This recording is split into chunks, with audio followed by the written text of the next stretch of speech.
In this presentation, we're going to look at how PYNQ handles having multiple devices in a system. Amazon AWS instances can have up to 8 FPGA cards attached to them, so we need an API to allow us to select which of these cards we want to use.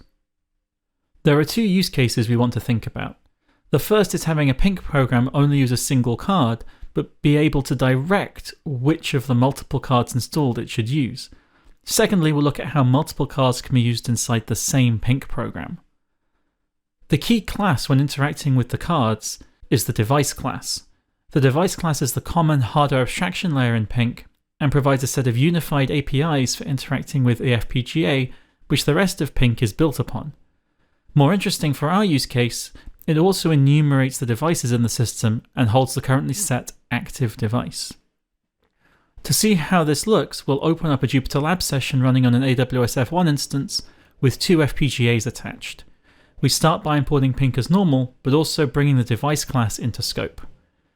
To see what devices are attached to the system, we can inspect the devices property of the device class, and we see both FPGA cards listed. By default, PYNQ will use the first entry in the list, but we can change this by assigning the active device property. The order in which these cards appear is consistent across multiple Python processes, so the index is an easy way to assign different cards to different PYNQ programs.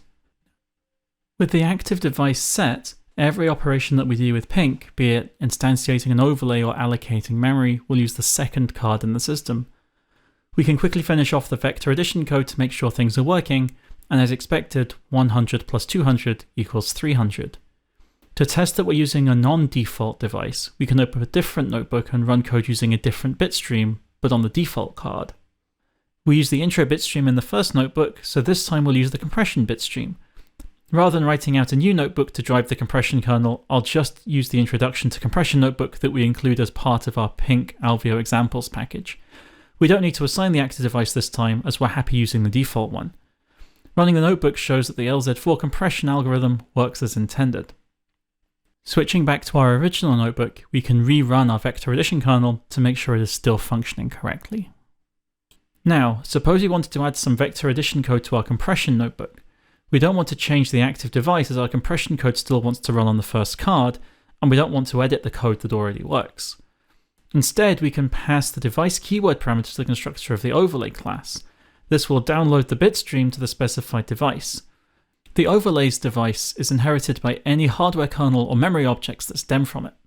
Returning to Jupyter Lab, first we'll copy the CellSmart vector addition example to the end of the compression notebook. Next, we'll need a reference to the device we want to use, and then pass that device in as the device keyword parameter when creating the overlay object. As the memory bank objects inherit the device from their parent overlay, we can pass in the bank0 attribute to PYNQ.allocate to make sure our buffers get allocated in the correct place. Finally, we can verify that our vector addition works as expected in the new environment. Note that there are some things to be wary of. The main one is that PYNQ won't check that buffers you pass to a hardware kernel match what the hardware kernel is expecting.